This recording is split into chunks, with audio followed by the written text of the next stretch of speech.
ஹிந்தியில் எப்போதும் ஆண்பால் வடிவில் பேசப்படும் சில வாக்கியங்கள் இருக்குது. அதாவது மாஸ்குலின் ஜெண்டரில் மட்டும்தான் சில சென்டென்சஸ் நம்ம பேசுவோம்.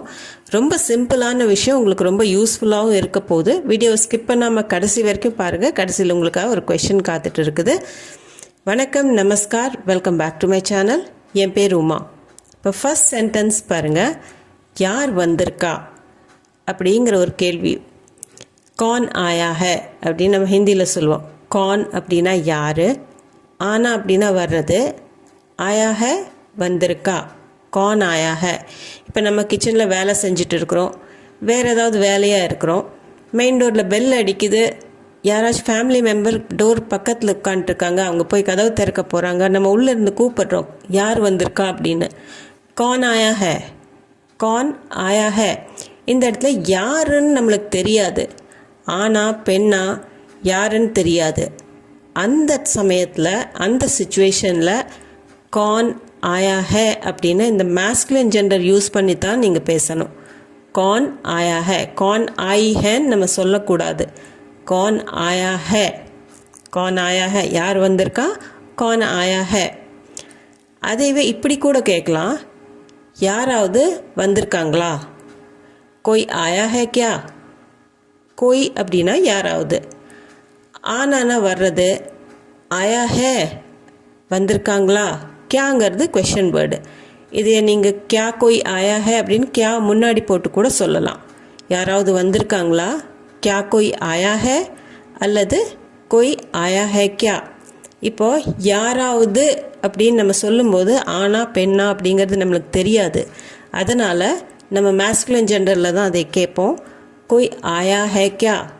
ஜென்ரலாக எப்போவுமே தெரியாத எந்த விஷயமோ இல்லை யாராச்சும் பற்றி நம்ம சொல்லும்போது மாஸ்குலின் ஜெண்டரை தான் நம்ம யூஸ் பண்ணுவோம். கோய் ஆயா ஹை கியா. இது ப்ரெசன்ட் டென்ஸில் இருக்குது. இப்போது பாஸ்ட் டென்ஸ்லேயும் இதே தான் ஃபாலோ ஆகும். யாராவது வந்தார்களா, கோய் ஆயா தா கியா. கோய் அப்படின்னா யாராவது, ஆனானா வர்றது, ஆயா தா வந்திருந்தாங்களா, கோய் ஆயா தா கியா. கியாங்கிறது கொஷன் வேர்டு. கியா கோய் ஆயா தா அப்படின்னு நம்ம கேட்கலாம். கியா முன்னாடியும் போட்டுக்கலாம், கடைசியிலையும் போட்டுக்கலாம். கோய் ஆயா தா கியா, கியா கோய் ஆயா தா. இப்போ இந்த சென்டென்ஸ்லேயும் பார்த்தீங்கன்னா நம்மளுக்கு தெரியல, நம்ம கேட்குறோம் யாராவது வந்திருந்தாங்களா அப்படின்னு நம்ம கேட்குறோம். அது ஆனா பெண்ணான்னு பர்டிகுலராக சொல்லி நம்ம கேட்கறது இல்லை. இது வெறும் யாராவது வந்திருந்தாங்களா அப்படின்னு கேட்குறக்கு கோய் ஆயா தா கியா. ஸோ இந்த இடத்துலையே இந்த ஆயா தா அப்படிங்கிறது ஆணுக்கு தான் நம்ம சொல்லுவோம், கோய் ஆயா தா கியா. இதைவே நம்ம ஃப்யூச்சர் டென்ஸ்லேயும் அப்படியே தான் சொல்லுவோம். யாராவது வருவார்களா, யாராவது வருவாங்களா அப்படின்னு நம்ம கேட்குறோம். கோய் ஆயேகா கியா, அல்லது கியா கோய் ஆயேகா. கியாவை முன்னாடியும் போட்டுக்கலாம், கடைசிலையும் போட்டுக்கலாம். கோய்னா யாராவது, ஆயேகா அப்படிங்கிறது இந்த கா கே கீல முடியறது எல்லாமே ஃப்யூச்சர் டென்ஸை தான் குறிக்கும். கோய் ஆயேகா, யாராவது வருவாங்களா. கியாங்கிறது நீங்கள் கேள்விக்காக யூஸ் பண்ணிக்கலாம், யூஸ் பண்ணலைனாலும் கொஷன் டோனில் கேட்கலாம். கோய் ஆயேகா, கோய் ஆயேகா கியா. இதுலேயே ஆயேகான்னு தான் நம்ம யூஸ் பண்ணியிருக்கிறோம், ஆண்பால். கோய் ஆயேகா. ஜஸ்ட் ஒரு சேஞ்சுக்காக இந்த சென்டென்ஸ் பாருங்கள். கடிதம் வந்துள்ளதா, சிட்டி ஆயி ஹை கியா. சிட்டினா கடிதம், ஆனா அப்படின்னா வர்றது, ஆயி ஹை வந்திருக்கா. சிட்டி ஆயி ஹை அப்படின்னா கடிதம் வந்திருக்கா. கியாங்கிறது கொஷன் வேர்ட், நீங்கள் முன்னாடியும் போட்டுக்கலாம், கடைசியிலையும் போட்டுக்கலாம். கியா சிட்டி ஆயி ஹை அப்படின்னு கூட சொல்லலாம். இப்போது ஏதாவது வந்திருக்கா அப்படின்னு நம்ம கேட்கல, கடிதம் வந்திருக்கா அப்படின்னு அந்த பொருள் தெரிஞ்சு நம்ம கேட்கும்போது சிட்டி அப்படிங்கிறது கடிதத்துக்கு ஹிந்தியில் சிட்டின்னு சொல்லுவோம். சிட்டிங்கிறது பெண்பால் வார்த்தை. பெண்பால் வார்த்தைங்கிறதுனால நம்ம ஆயான்னு யூஸ் பண்ணாமல் ஆயி ஹை கியா அப்படின்னு சொல்லணும். சிட்டி ஆயி ஹை கியா. என்ன கிடைக்கல, என்ன கிடைக்க மாட்டேங்குது, கியா நஹி மில் ரஹா. இப்போ யாராவது ஒரு பொருளை தேடிட்டு இருக்கிறாங்க, கிடைக்க மாட்டேங்குது அப்படின்னு சொல்லிட்டு என்ன கிடைக்க மாட்டேங்குது நம்மளுக்கும் தெரியல, என்ன அதை என்ன பொருள் அப்படிங்கிறது நம்மளுக்கு தெரியல, அதனால் என்ன கிடைக்க மாட்டேங்குது அப்படின்னு கேட்குறதுக்கு கியா நஹி மில் ரஹா. கியானா என்ன, மில்னானா கிடைக்கிறது, நஹி மில் ரஹா கிடைக்க மாட்டேங்குது. கியா நஹி மில் ரஹா, என்ன தேடிட்டு இருக்கிற, என்ன கிடைக்க மாட்டேங்குது. கியா நஹி மில் ரஹா, இப்போ அந்த பொருள் என்னங்கிறது தெரியல நம்மளுக்கு. அதனால் நம்ம இதை ஆண்பால் வேர்பில் தான் முடிப்போம், வடிவத்தில் தான் முடிப்போம். கியா நஹி மில் ரஹா அப்படின்னு தான் வரும். ரஹின்னு நம்ம யூஸ் பண்ண மாட்டோம் இந்த இடத்துல. அடுத்த சென்டென்ஸ், புத்தகத்தை கண்டுபிடிக்க முடியலையா. கிதாப் நஹி மில் ரஹி ஹை கியா. கிதாப் அப்படின்னா புத்தகம், மில்னானா கிடைக்கிறது, நஹி மில் ரஹி ஹை கியா அப்படின்னா கிடைக்க மாட்டேங்குதா. கிதாப் நஹி மில் ரஹி ஹை கியா. இப்போது என்ன கிடைக்கல அப்படின்னு நம்ம போன சென்டென்ஸில் கேட்டோம், நம்மளுக்கு தெரியல அது என்ன பொருள் அப்படின்னு. இந்த சென்டென்ஸில் புத்தகத்தை கண்டுபிடிக்க முடியலையா, புத்தகம் கிடைக்க மாட்டேங்குதா அப்படின்னு நம்ம கேட்கும்போது புத்தகம் அப்படிங்கிற வார்த்தை தெரிஞ்சதுனால, என்ன பொருள் அப்படிங்கிறது தெரியறதுனால நம்ம அதுக்கு தகுந்த மாதிரி வேர்ப் அமைப்போம். இப்போ கிதாபுங்கிறது பெண்பால், அதனால கிதாப் நஹி மில் ரஹி ஹை கியான்னு கேட்போம். அடுத்தது, யாரும் சிறியவர் அல்லது பெரியவர் அல்ல. கோய் பி छोटा या बड़ा नहीं होता. कोई भी அப்படின்னா யாரும், கோய் அப்படின்னா யாராவது, கோய் பி யாரும், சோட்டா அப்படின்னா சிறியவர், படா அப்படின்னா பெரியவர். சோட்டா யா படா சின்னது அல்லது பெரியது அப்படின்னு சொல்கிறதுக்கு தான் சோட்டா யா படா. சிறியவர் அல்லது பெரியவர். நஹி ஹோதா அப்படின்னா இருக்க மாட்டாங்க. ஸோ கோய் பி சோட்டா யா படா நஹி ஹோதா. இந்த கோய் பீங்கிற இடத்துல நம்ம யாரையும் குறிப்பிட்டு சொல்லலை, யாரையுமே பேர் சொல்லி சொல்லாதனால இதை ஆண்பால் வடிவத்தில் தான் நம்ம முடிப்போம். கோய் பி சோட்டா யா படா நஹி ஹோதா. யாராலும் எதுவும் செய்ய முடியாது. கோய் குச் நஹி கர் சக்தா. கோய் யாரும், குச் அப்படின்னா எதுவும், நஹி கர் சக்தா, கர் சக்தா அப்படின்னா முடியுங்கிற அர்த்தம். நஹி கர் சக்தா செய்ய முடியாது. யாராலும் எதுவும் செய்ய முடியாது. கோய் குச் நஹி கர் சக்தா. இந்த யாராலும் அப்படின்னா நம்ம யாரையும் குறிப்பிட்டு சொல்ல, அது ஆணா பெண்ணாங்கிறது நம்மளுக்கு தெரியாது. அதனால் நம்ம இதை ஆண்பால் வடிவத்தில் தான் நம்ம முடிப்போம் வேர்பை. கோய் குச் நஹி கர் சக்தா. இதே மா குச் நஹி கர் சக்தி அப்படின்னு அம்மாவை பற்றி சொல்கிறோம் அப்படின்னா, மா வந்து பெண்ணாக இருக்கிறதுனால மா குச் நஹி கர் சக்தின்னு நம்ம சொல்லுவோம். அந்த இடத்துல மாங்கிறது நம்மளுக்கு பெண்ணுன்னு தெரியும். பயப்படாதே, ஒன்றும் ஆகாது. டரோ மத் குச் நஹி ஹோகா. யாராச்சும் ரொம்ப பயந்துட்டு இருப்பாங்க, ஏதாவது நடந்துருமோ அப்படின்னு, அவங்கள போய் நம்ம கொஞ்சம் ஆறுதலாக சொல்லுவோம், பயப்படாத எதுவும் ஆகாது அப்படின்னு சொல்கிறதுக்கு. டரோ மத், டர்னா பயப்படுறது, டரோ மத் அப்படின்னா பயப்படாத. குச் எதுவும், நஹி ஹோகா நடக்காது, ஆகாது. குச் நஹி ஹோகா அப்படின்னா எதுவும் ஆகாது, எதுவும் நடக்காது. ஸோ டரோ மத் அப்படின்னா பயப்படாத, குச் நஹி ஹோகா எதுவும் நடக்காது. இந்த குச் அப்படிங்கிறது எதுவும் அப்படின்னு நம்ம சொல்கிறோம், என்னங்கிற விஷயம்னு சொல்லலை.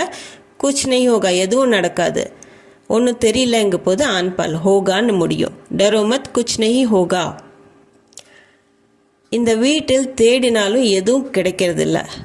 இஸ் घर में ढूंढने पर भी कुछ नहीं मिलता. சில சமயம் நம்ம வீட்டில் ஏதாவது தேடிட்டு இருப்போம், இந்த வீட்டில் எந்த பொருள் தேடினாலும் கிடைக்க மாட்டேங்குது அப்படின்னு நம்ம சொல்லுவோம். இஸ் घर में அப்படின்னா இந்த வீட்டில், ढूंढना அப்படின்னா தேடுறது, ढूंढने पर தேடினாலும் தேடும்போது, ढूंढने पर भी தேடினாலும், குச் எதுவும், நஹி மில்தா அப்படின்னா கிடைக்கிறதில்ல. இந்த வீட்டில் தேடினாலும் எதுவும் கிடைக்கிறதில்ல. அந்த எதுவும் அப்படிங்கிறது என்ன பொருள்னு நம்ம குறிப்பிடல. ஸோ அந்த மாதிரி குறிப்பிடாத போது நம்மளுக்கு அது ஆண்பால் பொருளா பெண்பால் பொருளான்னு தெரியாதப்போ நீங்கள் ஆண்பால் வடிவத்தில் தான் முடிக்கணும். மில்தா அப்படின்னு தான் முடிக்கிறோம், மில்தேன்னு முடிக்கிறதில்ல. இஸ் घर में ढूंढने पर भी कुछ नहीं मिलता அப்படின்னு தான் நம்ம முடிக்கணும். யாராவது எனக்கு உதவ முடியுமா. क्या कोई मेरी मदद कर सकता है. क्याங்கிறது क्वेश्चन வேர்டு, கோய் யாராவது, மேரி மதத் கர்னா அப்படின்னா எனக்கு உதவுறது. இப்போ மேரி அப்படின்னு என்னோடது அப்படின்னு நீங்கள் லிட்ரலாக ட்ரான்ஸ்லேட் பண்ணக்கூடாது. மேரி மதத் கர்னா அப்படின்னு யாராச்சும் உதவருக்கு மதத் கர்னா உஸ்கி மதத் கர்னா அப்படின்னு தான் நம்ம சொல்லுவோமே தவிர எனக்கு உதவ முடியுமா அப்படிங்கிறத அப்படியே டிரான்ஸ்லேட் பண்ணி ஹிந்தியில் சொல்ல முடியாது. மதத் கூட இந்த மேரி மதத் அப்படின்னு தான் வரும். மேரி மதத் கரோ அப்படின்னா எனக்கு உதவு அப்படிங்கிற அர்த்தம். क्या कोई मेरी मदद कर सकता है, யாராச்சும் எனக்கு உதவ முடியுமா, கர் சக்தா ஹே அப்படின்னா உதவ முடியுமா அப்படிங்கிற அர்த்தத்தில் நம்ம கேட்குறோம். இந்த யாராவதுங்கிறது யாரையும் குறிப்பிட்டு சொல்லலை, அதனால தான் இந்த இடத்துல சக்தா ஹே அப்படின்னு நம்ம முடிக்கிறோம். क्या कोई मेरी मदद कर सकता है. அங்கே என்ன நடக்குது, வஹா क्या हो रहा है. வஹா அப்படின்னா அங்கே, கியானா என்ன, ஹோனா அப்படின்னா நடக்கிறது, ஹோ ரஹா ஹே அப்படின்னா நடந்துட்டுருக்குது. அங்கே என்ன நடந்துட்டுருக்குது, ஒரு கும்பல் நின்றுட்டுருக்குது, கூட்டமாக நின்றுட்டுருக்குறாங்க நிறைய பேர். யாராச்சும் பக்கத்தில் இருக்கிறவங்ககிட்ட நம்ம கேட்போம் அங்கே என்ன நடந்துட்டுருக்குது அப்படின்னு. அங்கே என்ன நடக்குது, வஹா கியா ஹோ ரஹா ஹே, என்ன நடக்குது அப்படிங்கிற அந்த விஷயம் நம்மளுக்கு தெரியாது. சண்டை நடக்குதா இல்லை ஏதாவது நல்ல விஷயம் நடக்குதா ஒன்றும் தெரியாது. அந்த தெரியாத பட்சத்தில் ஆண்பால் வடிவத்தில் தான் நம்ம யூஸ் பண்ணுவோம் அதைய. அங்கே என்ன நடக்குது அப்படின்னு சொல்கிறதுக்கு வஹா கியா ஹோ ரஹா ஹே அப்படின்னு தான் சொல்லுவோம். வஹா கியா ஹோ ரஹி ஹேங்கிறது தப்பு.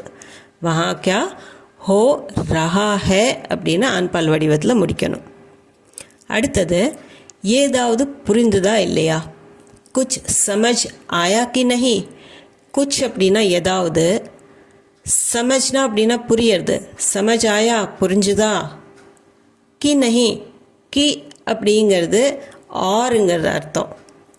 இருந்துதா இல்லையா, அல்லது அப்படிங்கிற சொல்கிற மாதிரி. இது கீ கிடையாது, கி. இந்த ப்ரொனன்சியேஷனை நீங்கள் கொஞ்சம் கவனிக்கணும். கீங்கிறது ஒரு பொசிஷனை குறிக்கும். கி அப்படிங்கிறது அப்படி என்று அல்லது ஆர் அப்படிங்கிற யான்னு யூஸ் பண்ணுவோம் ஆர்க்கு. ஆயா கி நஹி அப்படிங்கிறதும் புரிஞ்சுதா இல்லையா அப்படிங்கிற ஆர் அந்த மீனிங்கில் நம்ம இந்த கி யூஸ் பண்ணுவோம். குச் சமஜாயா கி நஹி. இப்போ இந்த இடத்துல ஏதாவது புரிஞ்சுதா இல்லையா, அந்த என்ன விஷயங்கிறது இல்லை, விஷயத்தை நம்ம சொல்லலை, ஏதாவது புரிஞ்சுதா இல்லையா, விஷயம் என்னங்கிறது நம்மளுக்கு தெரியாது. இப்போ அந்த விஷயம் தெரியாத பட்சத்தை சமஜ் ஆயான்னு நம்ம சொல்கிறோம். குச் சமஜ் ஆயின்னு நம்ம சொல்லலை.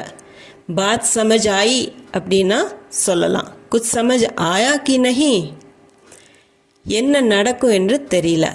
பதா நஹி கியா ஹோகா. பதா ஹோனா அப்படின்னா தெரியறது, பதா நஹி அப்படின்னா தெரியல. கியா ஹோகா என்ன நடக்கும்னு. ஃப்யூச்சர் டென்ஸில் ஹோகான்னு தான் சொல்லுவோம். என்ன நடக்க போகுதுன்னு தெரியல.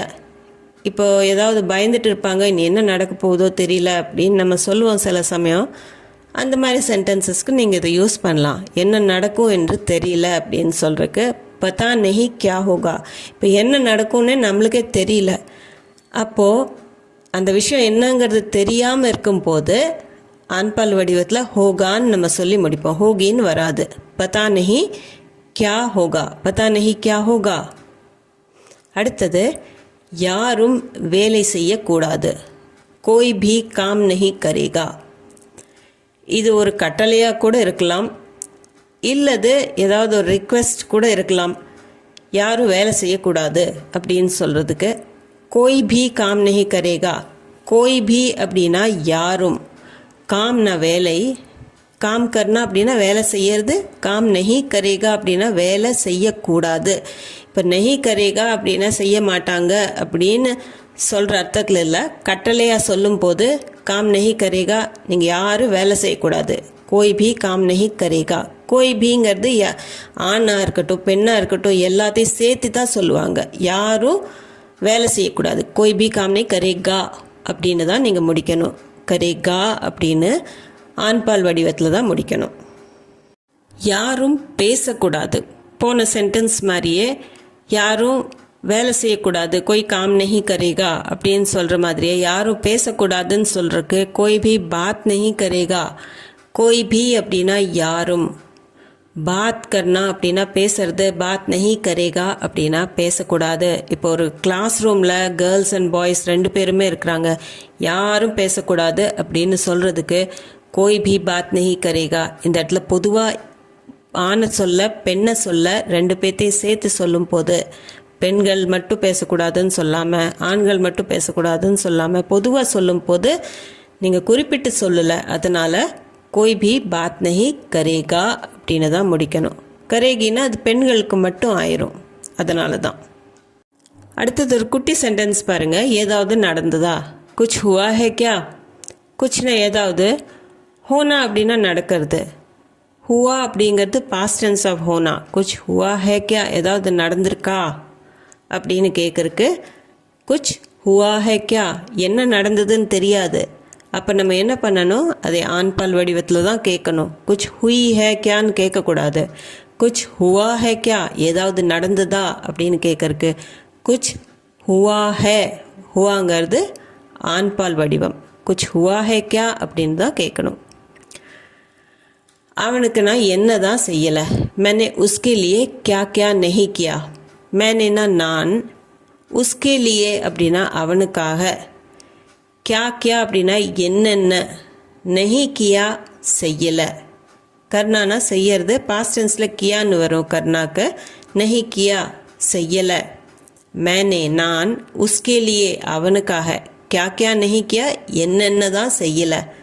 ஒரு ஃப்ரஸ்ட்ரேஷனில் சொல்லுவாங்க, அவனுக்கு என்ன தான் நான் செய்யலை, எல்லாமே தானே செஞ்சேன், என்ன தான் செய்யலை அப்படின்னு சொல்கிறக்கு. मैंने उसके लिए क्या क्या नहीं किया, என்ன செஞ்சாங்கன்னு சொல்ல, क्या क्या அப்படின்னா என்னென்னமோ செஞ்சுருக்கேன் அப்படிங்கும் போது என்னென்ன விஷயங்க அப்படிங்கிறது தெரியல. அதனால் அதை கியான்னு தான் முடிப்போம், கீன்னு முடிக்க மாட்டோம் நம்ம. मैंने उसके लिए क्या क्या नहीं किया அப்படின்னு ஆண்பால் வடிவத்தில் தான் நீங்கள் முடிக்கணும். எல்லாம் நன்மைக்கே நடக்கிறது. सब कुछ अच्छे के लिए ही होता है. சப்னா எல்லாம், சப் குச் அப்படின்னா எல்லாம் நடக்கிறது எல்லாம் அப்படின்னு சொல்கிறதுக்கு சப்னு சொல்லலாம், சப் குச் அப்படின்னு சொல்லலாம். அச்சானா நல்லது, அச்சே கேலியே அப்படின்னா நன்மைக்காக, ஹோதாக அப்படின்னா இருக்குது நடக்குது, எல்லாம் நன்மைக்கே, சப் குச் அச்சே கேலியே ஹி ஹோதாக.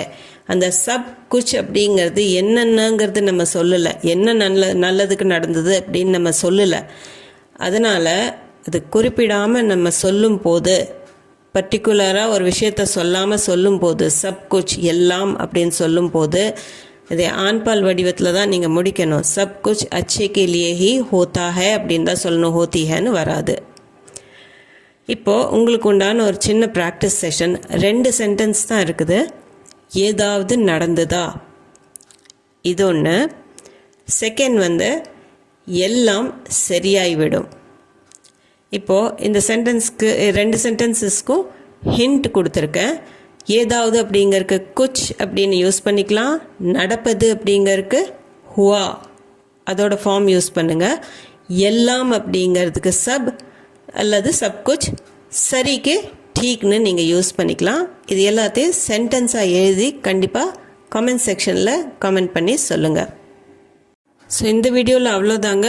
இந்த வீடியோ உங்களுக்கு யூஸ்ஃபுல்லாக இருந்திருக்கும்னு நம்புகிறேன். இது சம்மந்தமான டவுட்ஸ், கொஷின்ஸ், உங்கள் ஃபீட்பேக் எதுவாக இருந்தாலும் கமெண்ட் செக்ஷனில் கண்டிப்பாக கமெண்ட் பண்ணி சொல்லுங்கள். அது போக நம்ம சேனலுக்கு நீங்கள் புதுசாக இருந்தீங்கன்னா சேனலை மறக்காமல் சப்ஸ்கிரைப் பட்டன் அமைத்தி சப்ஸ்கிரைப் பண்ணிக்கோங்க. இந்த வீடியோ உங்களுக்கு பிடிச்சிருந்தா கண்டிப்பாக லைக் பட்டன் அமைத்தி ஹை பாயிண்ட்ஸும் கொடுத்துட்டு உங்கள் ஃபேமிலி அண்ட் ஃப்ரெண்ட்ஸ் சர்க்கிளில் யாராச்சும் நார்த்தில் இருக்கிறாங்க, வெளிநாட்டில் இருக்கிறாங்க, அவங்களுக்கு ஹிந்தி தேவைப்படுது, அல்லது தமிழ்நாட்டிலேயே அவங்களுக்கு ஹிந்தியில் இன்ட்ரெஸ்ட் இருக்குது அப்படின்னு தெரிஞ்சதுன்னா கண்டிப்பாக அவங்களுக்கு ஷேர் பண்ணிக்கோங்க இந்த வீடியோவை. மீண்டும் ஒரு வீடியோவில் உங்களை சந்திக்கிறேன். தேங்க்யூ ஃபார் வாட்சிங்.